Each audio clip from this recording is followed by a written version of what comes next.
Hello friends, welcome to my YouTube channel. तो आज हम लोग बात करने जा रहे हैं वेक्टर अलजेब्रा के पहले चैप्टर के बारे में। प्रीवियस क्लास में हम लोग देखे थे कि वेक्टर क्या होता है, उसका इंट्रोडक्शन देखे थे, रिप्रेजेंटेशन देखे थे, पोजीशन वेक्टर देखे थे।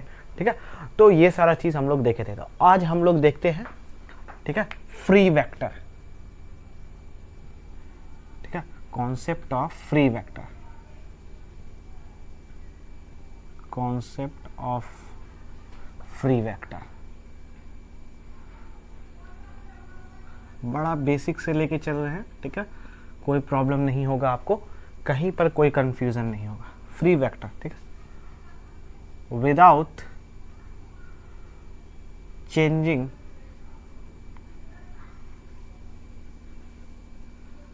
The magnitude and direction of a vector. ठीक है, without changing the magnitude and direction of a vector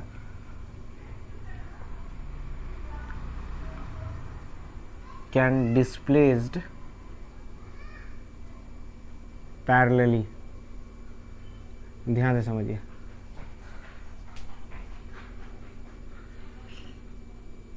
parallel. ठीक है, पैरेलली। ठीक है, स्पेलिंग मिस्टेक होगा तो खैर उस पर मत जाइएगा। ठीक है, पैरेलली, ठीक है, स्पेलिंग आई थिंक। तो मेन स्पेलिंग से मतलब नहीं, मेन हमको कॉन्सेप्ट समझना है फ्री वेक्टर का।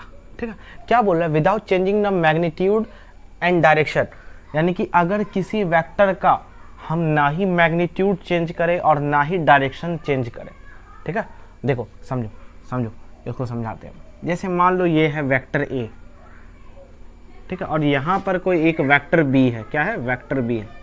अब हमको ज़रूरत पड़ा क्या कि हमको ज़रूरत पड़ा इसको यहाँ पर लाने का। तो हम क्या करें, ठीक है, यहाँ पर इसको लाने की ज़रूरत पड़ा तो हम क्या करेंगे, इसको उठा करके यहाँ पर लेते आएंगे। क्या करेंगे, यहाँ पर इस वेक्टर को लेते आएंगे। लेकिन कंडीशन क्या है कि without changing the magnitude and direction, ना ही मैग्नीट्यूड चेंज होगा और ना ही डायरेक्शन चेंज होगा। आप वेक्टर को डिस्प्लेस कर सकते हैं पैरेलली, यानी कि ये जैसे उठा के लाए हैं वैसे ही यहाँ पर क्या आपको उठा के रख देना है। ना ही कोई डायरेक्शन चेंज होना चाहिए, ना ही वो मैग्नीट्यूड चेंज होना चाहिए। ठीक है, इसी को हम लोग बोलते हैं फ्री वेक्टर, यानी कि आप इस वेक्टर को उठा करके कहीं भी ला सकते हो, कोई प्रॉब्लम नहीं है। यही कॉन्सेप्ट है फ्री वेक्टर। बस सिंपल सा कि आपका मैग्नीट्यूड में ये थोड़ा सा डायरेक्शन गड़बड़ हो गया, ये सीधा होगा। ठीक है, जैसा ये है वैसे ही ये होगा। ठीक, तो समझ गया, यही आपका कॉन्सेप्ट था फ्री वेक्टर। बस ये पैरेलल होना चाहिए बस इसके। ठीक, ना ही अब ये ऐसे है अब इसको ऐसे ले लिए, नहीं, आपको जैसा ये वेक्टर है बस उसी तरीके से आपको लेना है। ठीक, यही कहलाता है फ्री वेक्टर। फ्री वेक्टर नाम से समझ में आ रहा है कि इसको हम कहीं भी ले जा सकते हैं, वो फ्री है। ठीक, इसको नोट कर लीजिए।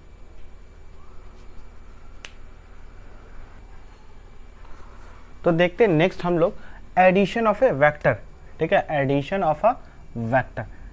ठीक, तो सबसे पहला जो है इसका ये कॉन्सेप्ट है, सबसे पहला है triangle law of vector addition. ठीक है, ये ट्रायंगल लॉ बहुत इंपॉर्टेंट ये लॉ है। ठीक है, तो if two vector are represented as two adjacent side of the triangle taken in an order, then the resultant of two vectors will be represented by third side of the triangle taken in the reverse order। ठीक है, तो देखो मान लो ये vector ए है, ठीक, और ये वेक्टर बी है। ठीक, तो इस दोनों का डायरेक्शन जो है वो एक ही ऑर्डर में, क्या है, एक ही ऑर्डर में, ये भी इधर जा रहा है और ये भी इधर जा रहा है। ठीक है, इसी डायरेक्शन में। ठीक, अब देखो अगर ये दोनों, ध्यान से सुना, अगर ये दोनों ट्रायंगल के साइड के जैसा बिहेव कर रहा है तो इसका थर्ड साइड जो यहां ज्वाइन होगा, ठीक है, ये थर्ड साइड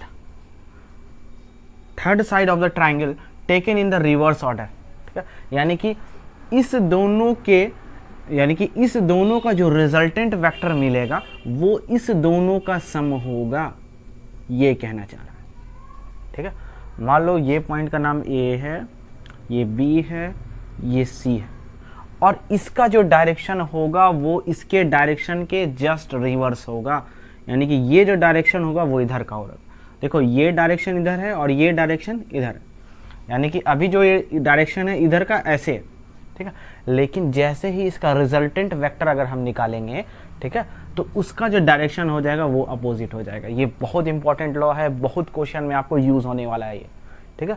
तो हम इसको ऐसे लिखेंगे, क्या लिखेंगे, इस वेक्टर का डायरेक्शन किधर है, इधर है, तो हम क्या लिखेंगे, A B vector plus B C vector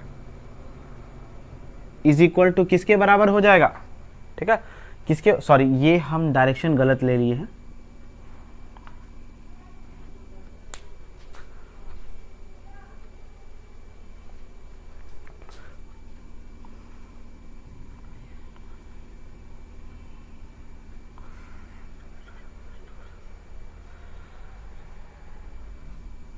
तो ये दोनों वेक्टर जो है वो to adjacent side of a triangle की तरह बिहेव कर रहा है। यानी कि ये दोनों, मान लो अभी ये क्या है, adjacent side of the triangle, यानी कि ट्राइंगल का अगल बगल का साइड है, ठीक है।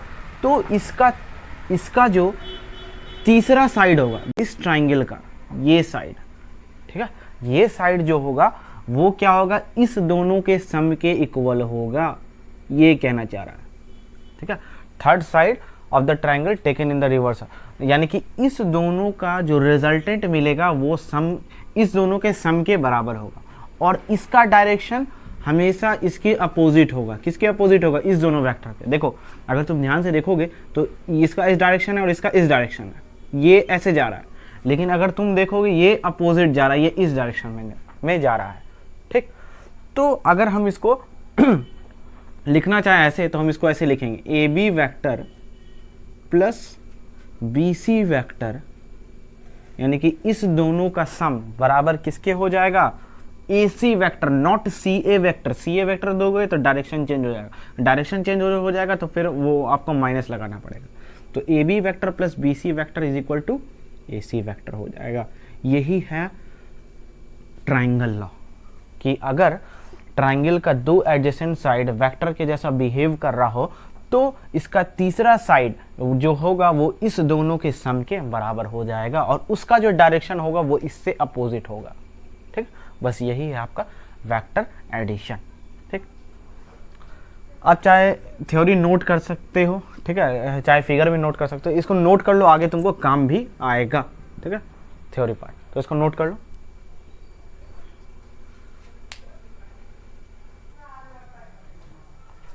तो देखते हैं सेकंड लॉ, ठीक है, ये पैरेललोग्राम लॉ है, ठीक है।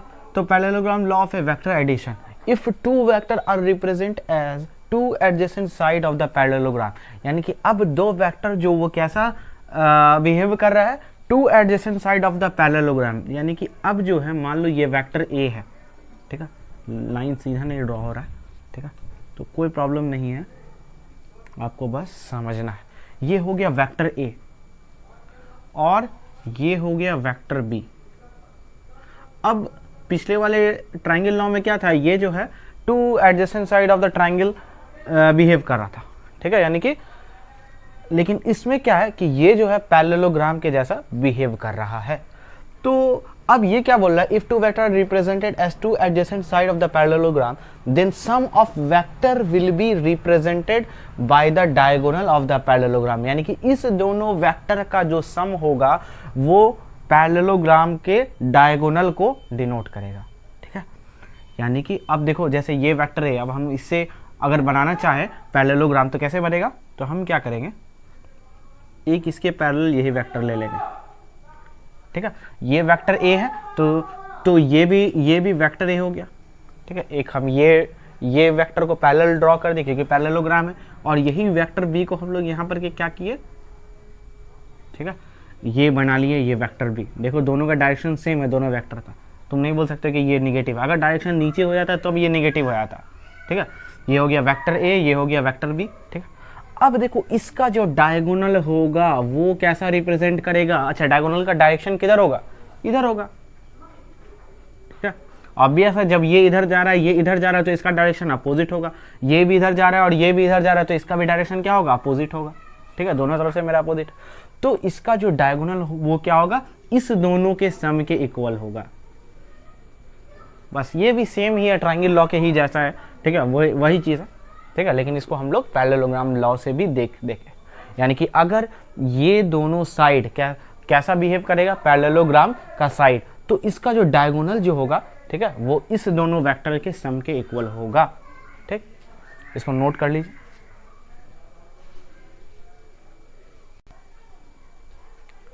तीसरा हम लोग देखते हैं डिफरेंस ऑफ ए वेक्टर, ठीक है, डिफरेंस ऑफ ए वेक्टर। ये भी वेक्टर एडिशन की तरह ही है। देखो कैसे है, जैसे मान लो ये था वेक्टर ए, ठीक, और ये था वेक्टर बी, ठीक, अगर हम लोग इसका एडिशन लेते तो एडिशन कैसे होता है, ये यानी कि vector A plus vector B, ये दोनों का सम हो जाता, रिजल्टेंट हो जाता, ठीक है। उसी तरह अगर हम डिफरेंस ले, डिफरेंस का बात करें, डिफरेंस ऑफ ए वेक्टर, तो हम क्या करेंगे, ये अभी मान लो वेक्टर बी है, ठीक, अब हम क्या किए, इसको जस्ट अपोजिट डायरेक्शन में ये कर लिए, ठीक, ये तुम्हारा क्या हो गया, निगेटिव ऑफ ए वेक्टर, ये हो गया माइनस बी वेक्टर, क्योंकि हम मैग्नीट्यूड से डायरेक्शन चेंज कर दिए, ठीक। अब इस वेक्टर और इस वेक्टर का जो सम होगा, ठीक है, देखो ये वेक्टर ए है, ये वेक्टर बी है, इसका डायरेक्शन किधर होगा, रिजल्टेंट का इधर, और ये कैसा होगा, vector A plus minus vector B होगा ना। तो डिफरेंस क्या, एक्चुअली ये सम ही है, लेकिन क्योंकि यहाँ पर हम लोग पहले से इसको निगेटिव कर दिए, तो अब ये क्या हो जाएगा, vector A minus vector B, यही क्या हो गया आपका difference of a vector. Generally कुछ नहीं कि हम इस वेक्टर को यहाँ से इसका डायरेक्शन चेंज कर दी और simple vector law of addition लगा दिया, ठीक है, एडिशन लॉ ऑफ वेक्टर लगा दिया, ठीक, ये यही सिंपल क्या हो गया, डिफरेंस ऑफ ए वेक्टर हो गया, इसमें कुछ ज्यादा नहीं है, इसको नोट कर लो।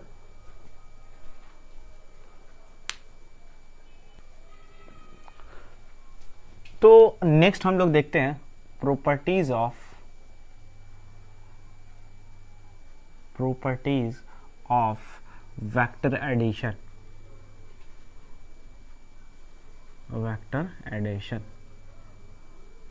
ठीक, ये बहुत इंपॉर्टेंट प्रॉपर्टी है, आपको एग्जाम में ये आता है। सबसे पहला कम्यूटेटिव प्रॉपर्टी, ठीक है, कम्यूटेटिव यानी कि vector A plus vector B, ठीक है, ये जो इक्वल होगा, ये vector B plus vector A के इक्वल होगा। इसी को हम लोग कौन सा प्रॉपर्टी बोलते हैं, कम्यूटेटिव प्रॉपर्टी। बहुत बार क्या करता है एग्जाम में, ऑप्शन में दे देगा, ठीक है, कि ये ऐसे है, ठीक है, और पूछेगा इस प्रॉपर्टी का नाम बताइए, बड़ा सिंपल क्वेश्चन रहता है, ठीक है, जामिया में अक्सर ये सब पूछता है, ठीक, तो आपका वो भी कवर हो जाएगा, ठीक।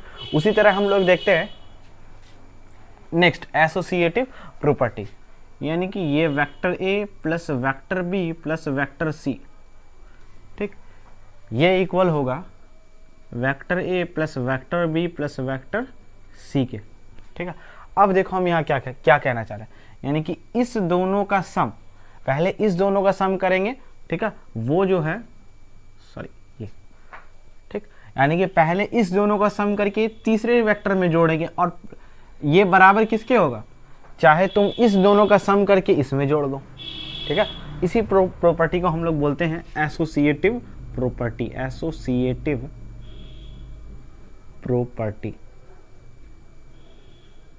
ठीक है। नेक्स्ट हम लोग देखते हैं एडिटिव आइडेंटिटी। क्या देखते हैं, एडिटिव आइडेंटिटी। तो ये मान लो वेक्टर ए है, इस वेक्टर में ऐसा क्या ऐड करे जो वेक्टर ए के बराबर आ जाए, तो सिंपल जीरो वेक्टर हम लोग ऐड कर देते हैं, ठीक है। यही यहाँ पर क्या है, एडिटिव आइडेंटिटी। क्या है यहाँ पर, एडिटिव आइडेंटिटी,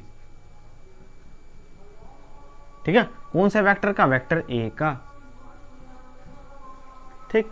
फोर्थ प्रॉपर्टी जिसको हम लोग बोलते हैं एडिटिव इनवर्स, ठीक है। तो वेक्टर ए में ऐसा क्या ऐड करे जो हमको जीरो वेक्टर मिल जाए, क्या मिल जाए, जीरो वेक्टर मिल जाए। तो हम लोग यहां पर क्या ऐड करें, plus minus of a vector, ठीक है। यहां पर ये माइनस ए क्या हो गया, एडिटिव इनवर्स हो गया, additive inverse of vector A, ठीक है। इसको नोट कर लीजिए।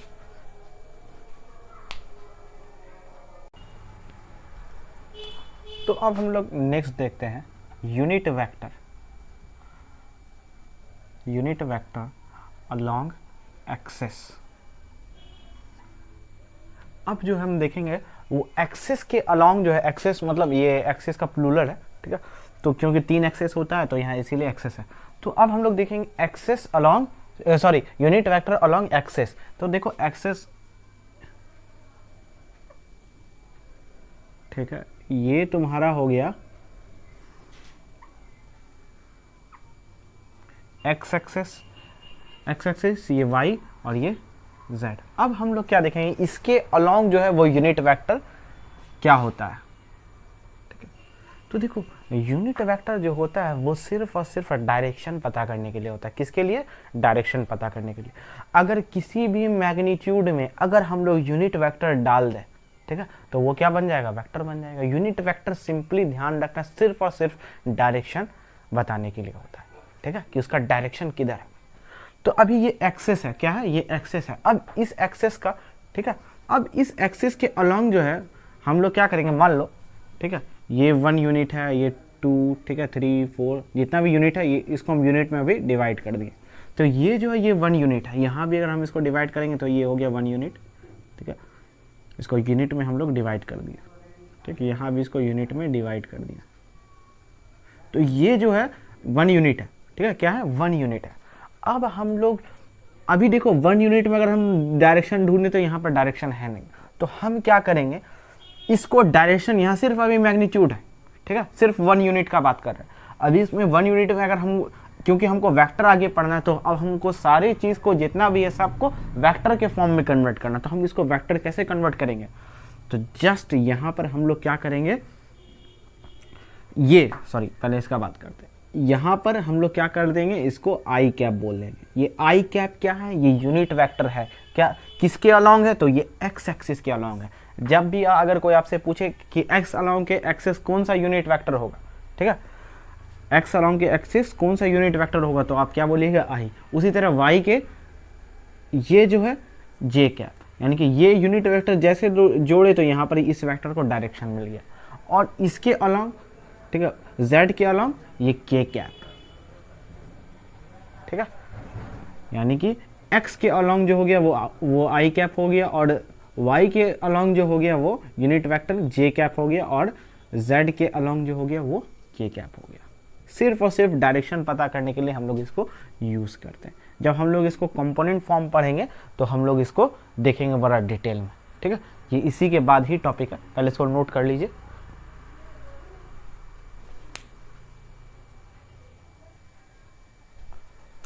तो अब हम लोग देखते हैं पोजीशन वेक्टर इन कंपोनेंट फॉर्म, पोजीशन वेक्टर इन कंपोनेंट फॉर्म। तो अभी तो हम लोग पोजीशन वेक्टर देखे हैं, लेकिन हम कंपोनेंट फॉर्म नहीं देखे। तो अब हम आपको क्या करेंगे, इसी पोजीशन वेक्टर को कंपोनेंट फॉर्म में कन्वर्ट करके दिखाएंगे, ठीक है। तो अब देखो कंपोनेंट फॉर्म होता क्या है। तो जैसे मान लो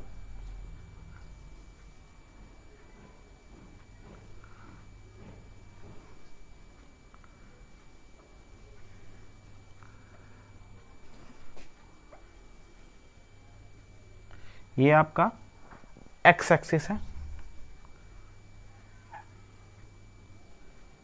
ये एक्स एक्सिस है, ये वाई एक्सिस है, और ये जेड, ठीक है। अब यहाँ पर एक पॉइंट है, क्या है? यहाँ पर एक पॉइंट पी है, ठीक है, x comma y comma z, ठीक। और सिंपली अगर हम इसको यहाँ से यहाँ मिला दें तो ये क्या बन जाएगा? पोजीशन वेक्टर होगा। और हम आपको बताया भी है पोजीशन वेक्टर हमेशा स्टार्ट कहाँ से होगा? ऑरिजिन से, ठीक है, एकदम ऑरिजिन से स्टार्ट होगा ही होगा। पोजीशन वेक्टर जब भी दिमाग में आए समझिए वो ऑरिजिन से किसी पॉइंट तक है, ऑरिजिन होगा ही होगा, ये फिक्स पॉइंट, ठीक। तो ये हो गया पोजीशन वेक्टर। अब हम क्या करते हैं, अब हमको इसको कंपोनेंट फॉर्म में पढ़ना है, हाँ। तो हम क्या करेंगे, पहले इसको हम लोग फिगर ड्रॉ कर लेते हैं।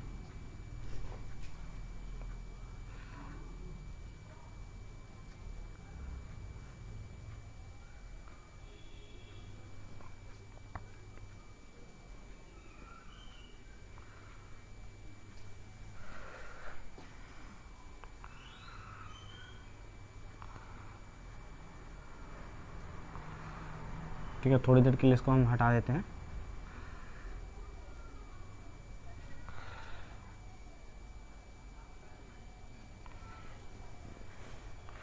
ये कुछ गड़बड़ बन गया आई थिंक। ये जो है वो ऐसे होगा,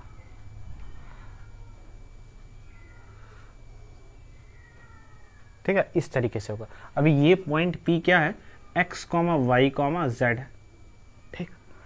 तो अब और इसको हम लोग वेक्टर r से भी रिप्रेजेंट करते हैं, आपको बताए थे ये पोजीशन वेक्टर है। लेकिन अब हमको इसको कंपोनेंट फॉर्म में देखना है।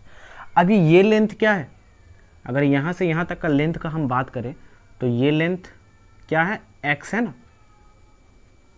बोलो कैसे x है, तो देखो ये लेंथ x है, जब ये लेंथ x है तो ये भी x, और ये भी x तो ये भी x, समझो, ठीक है। ये x है तो ये भी x और इसके सामने वाला x, ठीक है, होगा ही।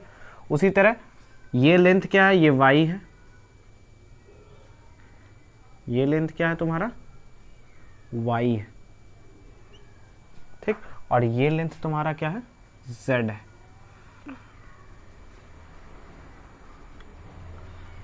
तो इसी लेंथ में x, y, z, यानी कि ये इसी पॉइंट का कोऑर्डिनेट है x, y, z, ठीक है। अगर हम इसमें यूनिट वेक्टर को ऐड कर दे, मान लो ये x है, ये y है और ये z है, तो अगर हम क्या कर दे कि x एक्सिस का यूनिट वेक्टर क्या होता है, x i कैप, आपको बताए थे। y एक्सिस के अलॉन्ग यूनिट वेक्टर क्या होता है, j कैप, और z एक्सिस के along unit vector k cap. और अगर इसको ऐड कर दे तो यही मेरा कंपोनेंट फॉर्म बन जाएगा, ठीक है। यानी कि अब जो ये हो गया ओपी वेक्टर, ये किस में हो गया, कंपोनेंट फॉर्म में हो गया। और अब आपको वेक्टर जो है वो इसी फॉर्म में पूरे चैप्टर में आपको पढ़ना है, ठीक है, कंपोनेंट फॉर्म। ये आपको हम बता दिए कि कंपोनेंट फॉर्म ऐसे होता है, ठीक। सिंपली क्या करना है, बस आई जे के हमको ऐड कर देना है इसके लेंथ में, इससे डायरेक्शन पता चल जाएगा, ठीक है। यूनिट वेक्टर इसीलिए हम लोग ऐड करते हैं क्योंकि उससे हमको डायरेक्शन पता चलता है, ठीक। अगर हम इसका मैग्नीट्यूड निकालना चाहे तो कैसे निकलेगा, ओपी वेक्टर का magnitude root under x square plus y square plus z square, same वही फॉर्मूला रहेगा मैग्नीट्यूड निकालने के लिए भी, ठीक है। कंपोनेंट फॉर्म में भी यही रहेगा, ठीक। इसको नोट कर लीजिए। अच्छा सुनो, एक चीज और, अगर मान लो क्वेश्चन ऐसे दे दे, ठीक है, कि find the position vector of point, ठीक है, 2, 3, 4, यानी कि पोजीशन वेक्टर निकालने बोल रहा है, और also find the component form, ठीक है, find the component form short में लिख दिया। अगर मान लो क्वेश्चन ऐसा दे दे सिंपल, तो सबसे पहले हम लोग क्या करेंगे, हमको पोजीशन वेक्टर निकालना है, ठीक है, पोजीशन वेक्टर निकालना है और कंपोनेंट फॉर्म में निकालना है। तो ये पॉइंट P दिया हुआ है 2, 3, 4, यहाँ पर ये है 2, 3, 4। सिंपली हम लोग क्या करेंगे, 2 में I लगा देंगे, 3 में J लगा देंगे, प्लस करते जाएंगे, और 4 में K लगा देंगे। तो यही तुम्हारा क्या हो जाएगा, पोजीशन वेक्टर हो जाएगा, यानी कि इसको आप वेक्टर R भी बोल सकते हो, ठीक है। ये कंपोनेंट फॉर्म में निकल गया। अगर इसी से आपको मैग्नीट्यूड निकालने पूछे क्वेश्चन में, तो हम लोग क्या करेंगे, ये इसका मैग्नीट्यूड कैसे निकालेंगे, 2 का स्क्वायर 4, 3 का स्क्वायर 9 और 4 का स्क्वायर 16, 9, 6, 15 और ये रूट 29, इसका आंसर हो जाएगा मैग्नीट्यूड, ठीक है। तो हम लोग क्या कर रहे हैं, पूरा बिल्कुल बेसिक से कवर कर रहे हैं, आपको कहीं प्रॉब्लम, हाँ बहुत लोग को ये सब आता होगा, ठीक है, मैं भी जाना, लेकिन थोड़ा सा पेशेंस रखो, ठीक है, क्योंकि अगर बेसिक अगर एक लेवल से हम लोग क्लियर करते जाएंगे, ठीक है, तो वो कहीं किसी को प्रॉब्लम नहीं होगा, ठीक। तो इसको नोट डाउन कर लो।